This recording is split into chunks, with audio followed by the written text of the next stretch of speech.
Well, good morning. In less than 2 weeks, nearly 52,000 girls and boys, young women and men will return to the classrooms of Columbus City Schools. In my 30-plus years of teaching and leading in public education, I can tell you there is nothing like that positive energy that electrifies the beginning of a new school year. The anticipations of prodigious young people soon arriving, the more than 3,000 classrooms across our district readied and welcoming, the more than 800 school buses clean, inspected, ready to roll, and our more than 8,000 teachers, staff, and administrators eager to share that positive, empowering energy with all of our students, our families, each other, and the community we serve. And I would bet that the individuals with me today, our Columbus Board of Education members, President Gary Baker, Vice President Michael Cole, members Shauna Gibbs, Ramona Reyes, Dominic Peretti, Mary Jo Hudson, and Eric Brown, they also share in this enthusiasm and anxious anticipation, because you know it when you feel it. And I know this will be another successful school year because I sense the deep pride and spirit of success strengthening and resonating across our schools and throughout our city. I also know, however, that this wasn't always the case. 50 months ago, back in 2013, the day after I first retired as superintendent of Westerville City Schools, this board and this community's thoughtful leaders graciously asked that I join them on a journey to return integrity to how this district managed its data and restore the community's confidence and support of our efforts. It was not an overnight mission. It took time, lots of tough conversations, innovative new thoughts and breaks from the past, and a resilience against the noise and the clutter that once said Columbus City Schools was broken beyond repair. Well, not anymore. Over these past 4 years, we have rebuilt the integrity of our data systems and aggressively implemented new processes and procedures and people that review, secure, and improve the collection and reliability of all student information.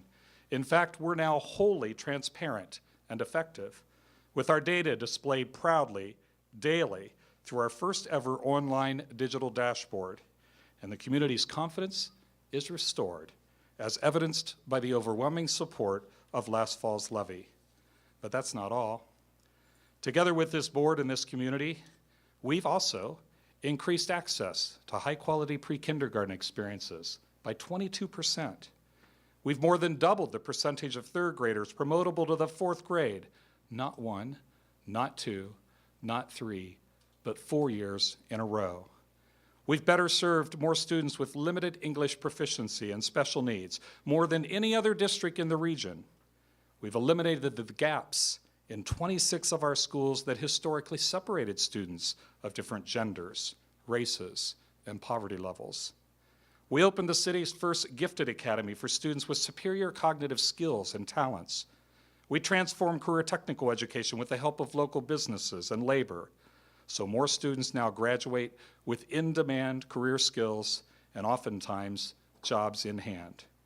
And we helped a growing number of graduates afford to go to college, with the most recent, class of 2017, earning a record-breaking $72 million in scholarships and grants.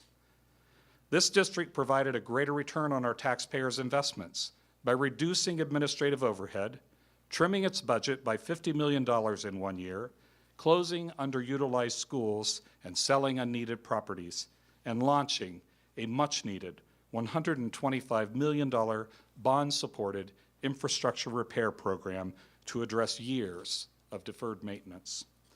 And we implemented digital and physical data review systems to provide constant updates on vital compliance measurements for enrollment, for attendance, and for academic measures, further ensuring the fidelity and accuracy of student-related data.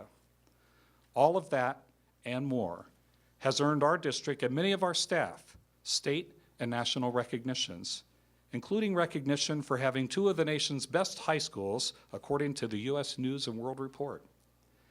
Knowing that so much has been accomplished and our district is back on a sustainable, positive trajectory with the right people and processes firmly in place, I have felt something else, a sense of peacefulness. Peacefulness about starting another journey, a journey I put on hold 50 months ago. So today, I'm announcing officially that I will be retiring again at the end of this December and stepping down as superintendent and CEO of our great Columbus City Schools. And the road to this day wasn't easy, but the decision was, because I know those key systems and sustainable measures are solid and they're steadfast. So to ensure that the district focuses on what matters most to this community. In fact, our district is set to achieve even greater accomplishments, and our students are set to excel at even greater heights. And I know many of you think I must have something else planned, but truth be told, my plans come January are focused on family first. I plan to visit my relatives in Alaska, whom I've not seen for a number of years, and I plan to take my mother for her birthday on a cruise. Until then, I am focused on starting this upcoming school year strong. Have no doubt, I am so very proud of the work that's been accomplished in this district, the families who've been served in every neighborhood, the social, emotional, and health needs of our students that we are now better able to address, the partnerships we've built with the private and nonprofit, businesses and organizations, churches and charities, elected leaders, and caring, concerned individuals across our communities. And most of all, the empowerment and the spirit of success that's been instilled in our young people that will last far beyond today.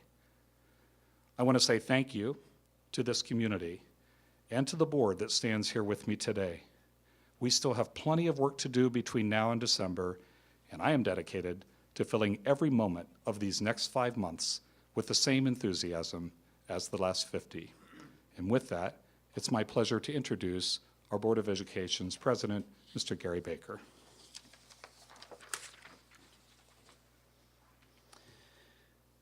Good morning. I remember well those days 50 months ago when we asked Dr. Good to take the helm of Ohio's largest district. And we looked to him for leadership as the district moved forward to address challenges old and new.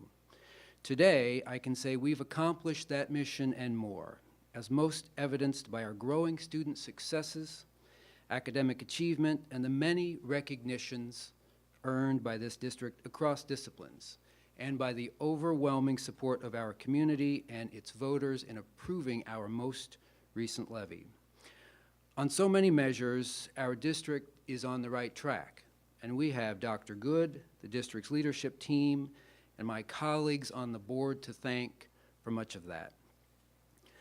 The past is something you learn from, not live in. Working together, the superintendent and our board set new systems in place so that we are positioned for ongoing success.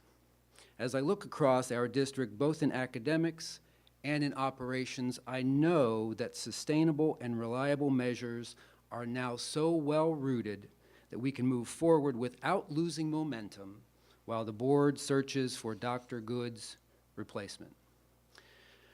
Dr. Good's commitment to stay with the district through December ensures a stable and successful start to the new school year. Dr. Good is the district's 20th superintendent since our founding in 1845, and we are fortunate he chose to stay with us more than 4 years, which is more than the average urban school superintendent who stays approximately 3 years. His willingness to stay also allows our board to stay focused on resolving current contract negotiations with our teachers and classified staff. To be clear, our board has not yet set a process or timetable for appointing a replacement or interim superintendent. As a board, we will work to have a public engaged approach that will best identify and measure the essential qualities this community needs in a new superintendent. Then we will begin a thorough search process. We look forward to working with Dr. Good on this transition and setting the stage for a new superintendent to carry forward when hired with ample time to prepare for the needs of the 2018-19 school year. But let's not lose focus on today or look beyond the upcoming school year now just 13 days away. The needs of our children always come first. And today, I would ask that we all join in thanking Dr. Good for his leadership and honoring his work within the district across our communities and in selfless service to the nearly 52,000 students who represent the future of a great city. Thank you.